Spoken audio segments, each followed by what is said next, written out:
여러분, 혼자 주식 투자하시면서 종목 관리와 새로운 종목 발굴 힘드셨죠? 머니케어 뉴스는 일반인과 직장인을 위해 적정한 포트폴리오 구성과 관리를 함께 하고 있습니다. 중개 단계 스윙 거래와 롱숏 거래를 통해 매월 15개 이상의 수익 실현을 목표로 운영 중입니다. 케어맨 클럽 회원이 되시면 프리마켓부터 장 마감까지 실시간 브리핑을 통해 변화가 많은 증시에서 적절한 투자 시나리오 대응으로 성공적인 투자 생활을 만들어 보실 수 있습니다. 변화가 많은 증시의 좋은 친구. 바로 머니케어 뉴스 케어맨 클럽 회원으로 성공적인 투자 생활을 경험해 보세요. 안녕하십니까 여러분. 실전 투자 케어링 서비스를 통해서 여러분들의 실전 투자와 여러분들의 포트폴리오 관리 그리고 여러분들의 마인드 컨트롤을 크게 도움드리고 있는 머니케어 뉴스 일부 공략주 체크앤 스터디 진행하도록 하겠습니다. 시장 상황 한번 생각을 해볼까요? 어제는 안 좋았고 오늘은 또 좋았고, 그러나 트럼프 말하는 걸 다 믿을 수는 없고, 그럼에도 불구하고 유가에 대한 변동성 부분은 시장 전문 투자자들이 시장을 교란하면서 자기들의 이익을 추구해 나가는 그런 변동성 시장이 분명히 계속 유지되고 있으면 틀림없습니다. 유가에 대한 변동성 부분이 상당히 최근 좀 크게 나타나지 않았습니까? 그러면서 어떻게 돼요? 유가에 대한 변동폭이 점점 작아지는 이것들을 생각을 해주시면 좋겠습니다. 우리가 뉴스를 보고 하는 것들은 보통 후행적인 뉴스라고 생각을 해보시면, 변동성 지표 이런 것들을 지금 체크할 땐 시장에 가장 큰 교란을 주는 건 뭐다? 유가에 대한 변동성 부분이다라는 것들 잊지 마시기 바랍니다. 자, 그런데 보통 그런 것들이 나타나면, 제가 지난주 오프라인 미팅에도 말씀드렸지만, 실제로다가 그런 것들이 나타났을 때 크게 어떻게 돼 변동폭을 주면서 이쪽 현물 시장을 교란시키면서 자기들의 이익을 추구해가는 그런 또 한쪽의 세력도 분명히 또 존재하는 거죠. 그것도 하나의 뭐 주식시장의 한 부분이기 때문에 그러려니 또 해야 되는 것들이다라고 좀 생각을 할 수가 있겠습니다. 다만 우리가 체크해야 되는 것들은 변동성이 어떻게 됐습니까? 점점적으로 줄어들고 있다. 그러니까 요번에 본 것들은 한 115달러까지 여러분 순간적으로 올라가는 걸 보셨을 거라고 생각이 들어요. 그런데 또 어제 같은 경우는 또 80달러 초반까지 떨어지고, 그러면 이렇게 수렴이 되지 않겠습니까? 그런 것들에 대해서 생각을 좀 해보시면서 또 여러분들께서 거래해 나가시면 되지 않나라고 생각이 들고요. 우리는 뭐 제가 말씀드린 것처럼 목요일, 금요일까지 일단은 시장을 관망하면서 기다린다. 그리고 올라오는 종목들에 대해서는 수익을 또 추구해 나간다. 뭐 이런 말씀을 드렸습니다. 오늘은 제가 두산 에너빌리티에 대해서 여러분들에게 수익 실현 의견을 드렸습니다. 3월 여섯 번째 수익 실현이죠.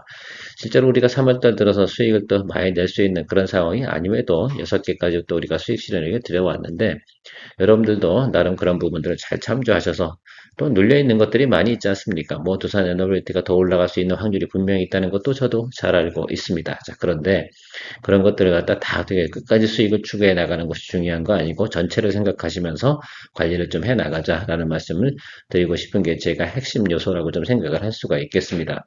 포트폴리오 관리라는 건 전체를 보고 항상 관리해 나가자라는 것들이고, 시장을 바라보는 관점에서 생각을 해보면 어쨌든 트럼프 멘트도 점차적으로 어떤 약해지고 있다라는 것들 말씀드렸고요. 제가 전쟁이라는 것은 얼마나 오래 수행을 하는가, 특히 이제 미국 같은 경우에 대해서 생각을 해보자고요. 러시아 우크라이나 전쟁하는 건 러시아가 다른 데까지 우리가 공격을 하거나 이런 쪽으로 가는 내용들은 아니지 않겠습니까? 그러면서 또 당시도 유가 변동성이 상당히 크게 나타났던 것들을 여러분들이 참조해 보시면 좋지 않을까라고 생각이 들고요. 어느 한순간에 이제 딱 종전이 이루어지거나 이렇게 진행이 되면 급반등하는 것들이 있습니다. 자, 그러면 오래 갈 거다라고 제가 말씀드리고 있진 않아요. 분명하게 앞으로 50일 안쪽엔 트럼프는 분명 50일 걸리진 않을 거예요. 아마 20일 안쪽에 뭔가 또 어떤 액션을 취할 것임에 틀림이 없다라고 저는 생각을 하고 있습니다. 오래됐거나 보세요. 바로 끝나진 않겠죠. 완벽하게 끝나는 건 없습니다. 한번 전쟁이 진행이 되면 완벽하게 마무리되는 것들이 아니라, 중요한 것은 호르무즈 해협의 통행이나 이런 것들이 어느 정도 완성이 되는가, 장악력 이런 것들이 상당히 좀 중요하지 않을까 이렇게 생각을 하고 있는 것들이에요. 그런 것들 곧 마무리될 거라고 저는 긍정적으로 보고 있습니다. 과거의 사례나 제가 알고 있는 역사적 사실 뭐 이런 것들 생각해 보면 그렇게 진행이 될 것으로 예상을 하고 있고요. 자, 그런 과정 속에서 우리가 봐야 되는 것들은, 지금 최근에 보면 코스피 이제 한 10 종목 있죠. 1등부터 10등까지 이 종목이 많이 하락을 했습니다. 앞으로 만약에 그런 것들이 개선이 된다라고 생각을 한다 생각하시면, 대형주들이 어떻습니까? 주가가 상승할 수 있는 확률이 지금은 높겠죠. 그래서 그래서 어떻게 보면 시간을 좀 둔다 하더라도 좀 대형주 위주로다가 좀 제가 포지션을 좀 잡아갈 것이다 라고 좀 말씀을 드리고 싶어요. 그런 것들을 해야지만 나중에 결과적으로는 우리가 또 위너가 될 수 있는 그런 내용들이지 않을까라고 생각이 들어요. 어차피 시계열은 조금 더 오래 걸리는 것들도 있고요. 중간중간에 제가 어때요? 항상 여러분들이 심심하지 않게 수익 만드는 종목들은 넣어드린다고 말씀을 드렸습니다. 자, 그러니까 그건 그대로 진행하시고, 경험의 클럽 회원님들은 그런 부분들 잘 이해하실 거라 생각이 들고 있습니다. 자, 참조하시면서 진행해 보도록 하겠습니다. 시장 자금 동향 같은 경우는 여러분 최근에 보면 흐름이 그렇게 강하게 상방으로 나타나는 포지션은 아니라는 것들은 여러분이 알 수 있을 거예요. 물론 이게 지금 현재 다음 주에 나타날 현상이다 이런 말씀을 드리는 건 아닙니다. 자, 제가 생각하는 것들은 뭐냐면 상단과 하단 갭이 좁아졌다는 거예요. 이 의미는 뭐냐? 이것이 제일 의미하는 것들은 뭐냐면 앞으로 어떻게 돼요? 하방보다는 앞으로 변동성을 상방으로 놓고 있는 포지션이 보이겠구나라는 것들이죠. 보통 여러분 이렇게 상방으로 가다가도 이 스프레드가 좁아지는 거 보잖아요. 그리고 나면 내려오는 것들이고 여기서 접점이 생기게 되면 통상적으로 보면 터질 건 다 터졌잖아요. 그 점을 좀 생각을 해주시면 좋겠습니다. 그래서 이번 주 목요일, 금요일이 중요하고 자 오늘 화요일이잖아요. 수요일, 목요일 가면서 변동성은 또 있을 거예요. 당연히 내일 시장은 좋지 않겠죠. 그러면 내일 정도쯤이나 모레 정도쯤에 우리가 매수하고 싶었던 대형주들, 제가 오늘 이야기 드린 종목들을 하나씩 조금씩 포지션을, 비중 뭐 크게 갈 필요가 없습니다. 일단 초벽씩 보내고, 그러면서, 맞아, 평단 관리 해나가면 된다. 이렇게 말씀드리고 싶어요. 현대모비스부터 한번 체크해 보도록 하겠습니다. 현대모비스 같은 경우는 기존 사업 플러스 로보틱스 이런 것들이 앞으로의 상당히 중요한 우리가 봐야 되는 모멘텀이다라고 생각을 할 수가 있겠습니다. 어쨌든 현대차 그룹에서 로보틱스 관련된 부분을 진행을 하겠습니까? 예, 합니다. 그거는 뭐 불변의 진리라고 좀 보겠어요. 그러면 우리가 언제쯤 모멘텀이 터지지 알 수가 없어요. 그러면 주가가 낮아졌을 때 적정한 시점에 우리가 공략을 해주는 것이 상당히 중요하다 이렇게 볼 수가 있겠습니다.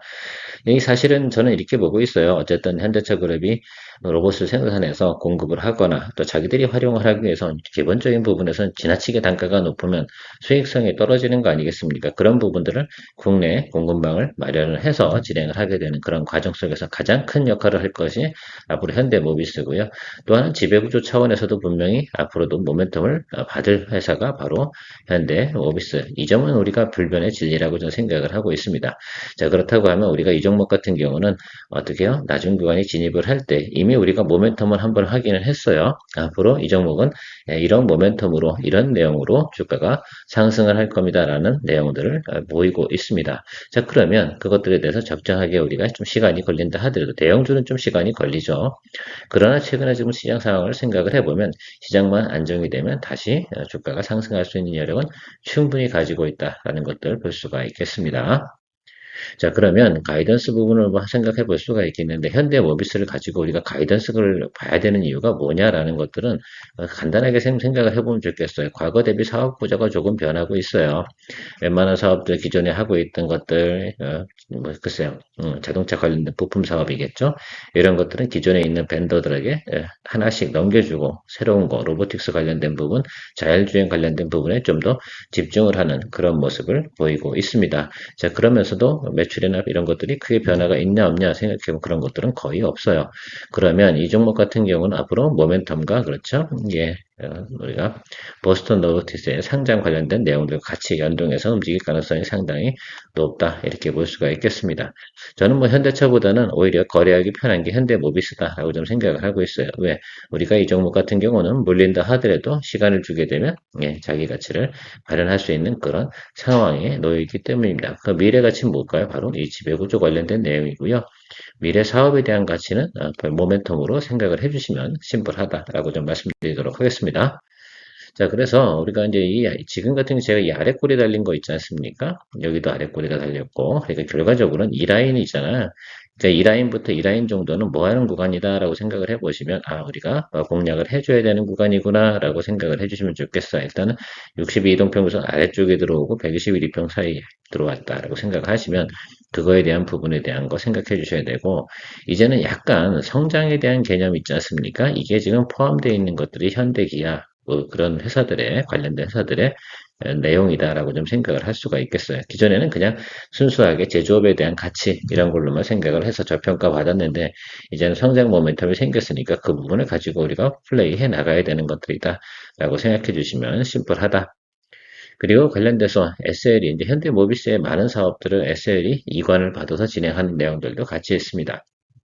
거기다가 보스턴 다이내믹스 로봇 부품 관련된 부분도 같이 진행을 하고 있는 것들도 생각해 볼 수가 있겠어요. 어쨌든 그래서 전 세계적으로 보면 램프 사업 부분은 탑티어다라고 생각하시면 좋겠어요. 그래서 현대 뭐 모비스와 더불어서 SL은 제가 전 자동차 관련된 부품 중에서 가장 예를 들면 비싼 것들 다 진행하는 그런 회사다라고 생각을 할 수가 있겠습니다. 전체적으로 보면 이런 것들이죠. 전동화, 지능형, 지민주 이런 부분 있잖아. 그러니까 조명도 지금은 알아서 이제 컨트롤 해주는 그런 내용들도 가잖아요. 조명만 켜놓으면 상황 따라서 움직이는 것들, 뭐 이런 것들이 다 가치가 올라가게 되어져 있다라는 것들입니다. 여러분들이 아마 그 자동차 관련된 부분에 진행을 할 때는 뭐 글쎄요, 헤드라이트라든지 테일라이트 이런 것들을 한번 깨져봐서 그걸 교환해 보시면 와 이거 상당히 비싸네 라는 것들 아실 수가 있겠습니다. 그런 게 뭐 피부적으로 현실적으로 알 수 있는 것들이고 오히려 이제 샤시나 이런 부분보다 이런 것들이 훨씬 더 단가가 높아지고 있고요. 자율주행 들어서면서부터는 더더욱이나 고도화된 그런 장비들이 장착이 되어져 있게 된다라는 것들이고요. 지금 여기 보시면 현대차 로보틱스 랩의 모베드에 관련된 부분도 참여된 내용들도 같이 가지고 있습니다. 그래서 최근에 보면 동종목 같은 경우도 원래는 예전에 어떻게 됐어요? 예, 그렇죠. 보통 뭐 3만 원대 초반에서 보통 비쌀 때가 보통 한 5만 원 이 정도 수준 가면 야 이거 끝이야라고 생각을 했는데 지금은 그 상단을 갖다가 통과해 버린 내용 아니겠습니까? 그럴 수밖에 없는 것들이죠. 기존의 사업으로서 이관받은 사업까지 계산해 보면 당연히 과거보다는 매출액 부분이나 영업이익 또 그다음에 앞으로에 대한 미래 가치 이런 것들이 좀 더 고부가 가치로 평가받는 것이면 틀림이 없다. 자, 차트 보면서 한번 이야기 드려보도록 하겠습니다. 그럼에도 불구하고 조금 덜 내려왔죠. 그러니까 저는 어차피 이렇게 정배열로 가는 종목들 같은 경우는 전 이렇게 생각을 하고 있어요. 어차피 세이프한 구간에 여러분들이 공략을 하고 싶은 것이 분명히 맞나? 이렇게 좀 생각을 해볼 수도 있고요. 그래서 그러니까 1번, 2번 이렇게 생각을 해주시면 좋겠어요. 1번 공략 자리는 무조건 21 이동평균선 자리가 들어왔을 때 공략을 해, 아래쪽이죠. 그러니까 여기. 그런 곳에서 공략을 해주고 2번 자리가 어때요? 60일 2평 자리 아니겠습니까? 그러면 1번과 2번 사이에서 평단 조절하고 꿋꿋하게 버텨주는 그런 전략이 중요할 거예요. 그렇게 돼서 모멘텀이 들어올 때 주가가 올라갈 때 차익을 실현할 수 있는 그런 생각을 가지고 접근하시면 좀 도움이 되지 않을까라고 좀 생각을 하고 있습니다. 저희 머니케어 뉴스에서도 그런 차원에서 동종목을 모니터링하고 있다라고 생각을 해주시면 좋겠죠. 그러니까 지금 현재 주가 위치는 조금 어때요? 예, 제가 생각했던 것보다 조금 높은 위치예요. 가급적이면 우리가 컨트롤할 수 있는 범위 안에서 하면 좋겠다라는 것들이죠.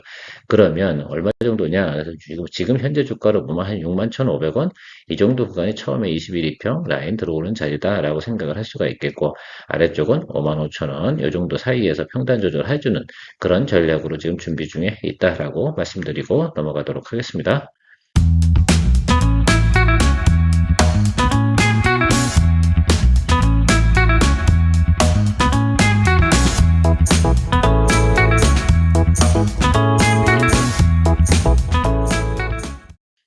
자, 삼성전기 같은 경우는 글쎄 모라타가 가격 인상, 또 공급망 부종, 쇼티지 현상 이런 것들이 나타나는데 최근에 보면 어쨌든 데이터 센터가 진행되는 것들이 종종해서 좀 뒤로다가 플레이가 좀 미룬다 이런 것들도 있고요.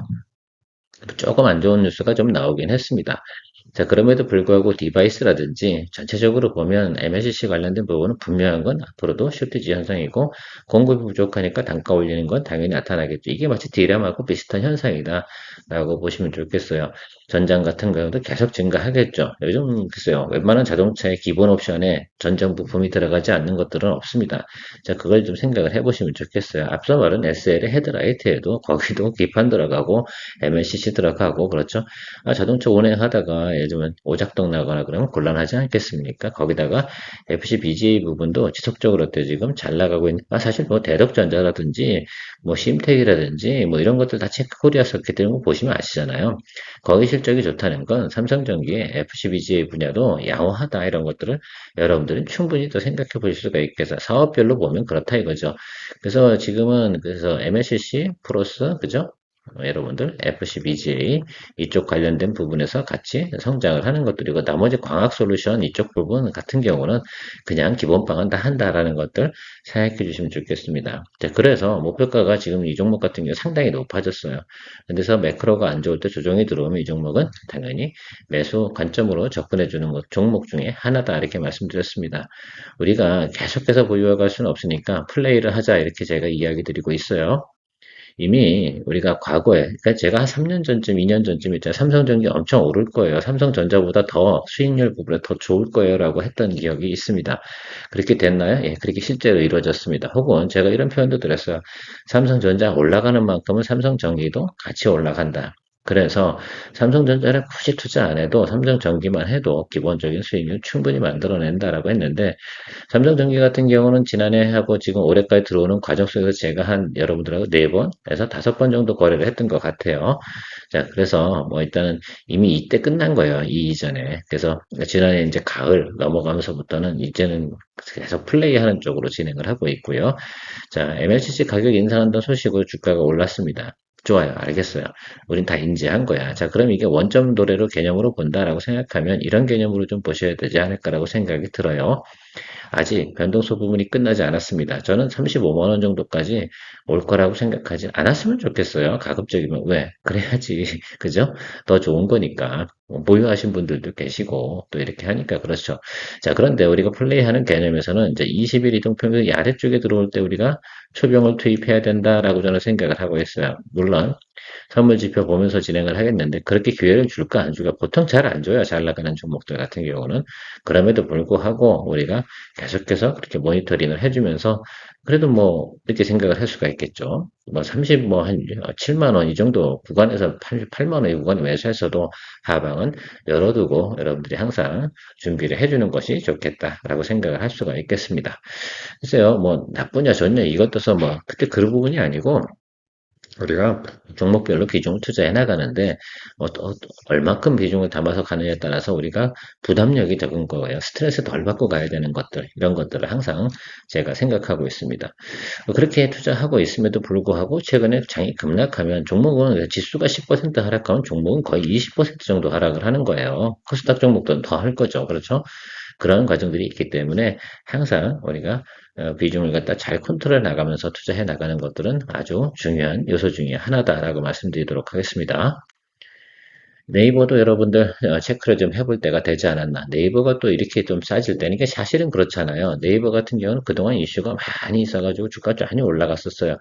과거에도 보면 제가 글쎄요, 한 작년인가요? 18만 원 정도 할 때 네이버에 대해서는 투자를 갖다 제가 긍정적으로 말씀을 드렸어요. 네카오 이야기 드릴 때 한번 이야기 드리는데 카카오는 아니고 네이버인데 그러면 우리가 이걸 바라보는 관점에서 어떻게 바라봐야 되냐 이런 것도 중요하겠죠. 네이버가 가벼운 종목은 아니잖아요. 그렇죠? 스태그플레이션이니 뭐니 이런 얘기 나오기 시작하면 네이버는 무조건 주가는 하락하게 되어져 있어요. 소비에 대한 부분이 있었잖아요. 그러니까 소비 감소. 그러니까 기본적으로 그러니까 우리가 이커머스 이 부분이 매출도 상당히 많이 있기 때문에 광고 이런 것들도 다 같은 원리가 되지 않겠습니까? 자, 그래서 그런 것들에 대한 영업이익이니 뭐 이런 것들이 좀 주춤하게 되면 바로 있죠. 매크로 악화되면 네이버 같은 경우는 그 영향을 아주 강력하게 받는 그런 종목 중에 하나다라고 생각을 해주시면 좋겠어요. 자, 그래서 항상 네이버 같은 종목들은 매크로가 안 좋을 때 그래서 전체적인 경기 지표가 안 좋을 때, 바닥치고 올라올 때, 이럴 때만 거래해 주시면 항상 보면 답이 좀 나온다. 올해 같은 경우도 사실은 인플레가 발생이 되니까 전체적으로 이렇게만 생각해 주시면 좋겠습니다.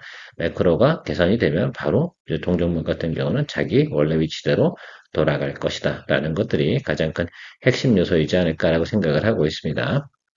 자, 한번 말씀드려 보면 이런 것들 있잖아요. 자, 높은 구간은 29만 원이고요. 여기 지금 작년도 매크로 안 좋을 때보다 지금 주가가 더 내려왔잖아요. 이거는 어떻게 봐야 되냐라고 생각을 해봐야 되겠죠. 그럼 그 중간에 있었던 AI 이슈라든지 뭐 이런 것들 다 무시해야 되는 것이냐라고 생각해보면 저는 그렇게 보지는 않습니다.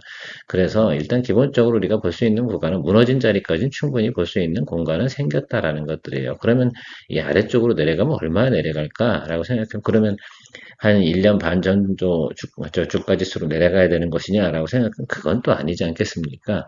지난해보다 모든 지표는 상당히 개선이 됐어요. 그러면 그것만큼 계산해봤어요. 지난해 저점을 제가 18만 원 기억이 나요. 거기보다 10% 정도 업사이드된 부분은 분명히 발생이 됐어요. 그렇죠?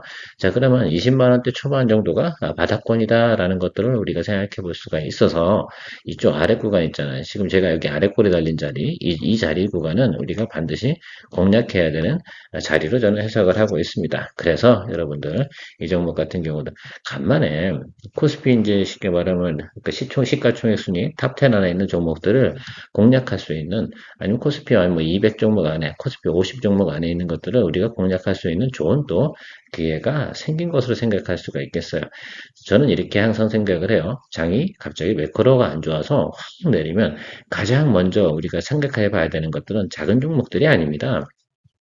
테마 있고 이런 것들은 그럴 수 있죠. 그건 플레이하면 되는 것들이고 트레이딩 관점에서 그렇지 않고 또 생각을 해보면 가장 나중에 경기가 좋아지고 매크로가 정상화됐을 때 가장 주가 반등력이 강하게 나오는 것들은 센 놈들이에요. 그 부분에 대해서는 항상 염두를 해두면 좋겠다. 그래서 오늘 주제가 전체적으로 좀 센 놈들 위주로 여러분들과 같이 공유를 좀 해봤습니다.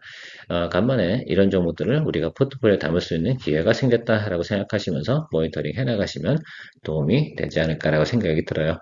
자, 다시 한번 얘기 드리지만 아직 변동성은 마무리되지 않았습니다. 그 변동성에서 뭐 하는 구간이다? 예, 아래점과 적당한 위치를 잡고 평균 매수단가 조정해 가면서 시장에 매크로가 변화가 오는 때까지 살짝 기다려주는 그런 플레이 타임이다 라고 말씀드리고 마무리하도록 하겠습니다. 좋은 하루 되십시오. 케어맨이었습니다.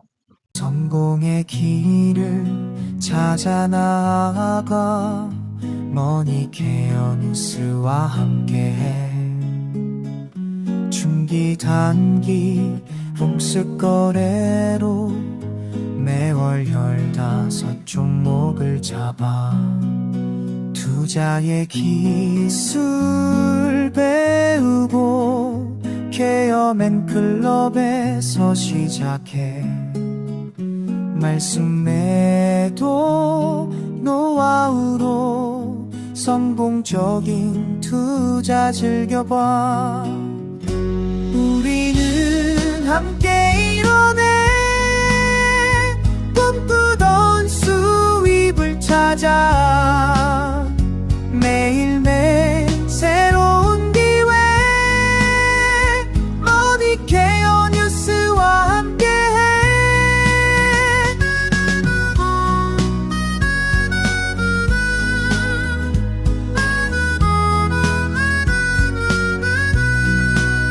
전문가의 손길로 가득한 투자의 세계로 떠나봐 신뢰와 노하우 쌓아가며 성공의 문을 열어가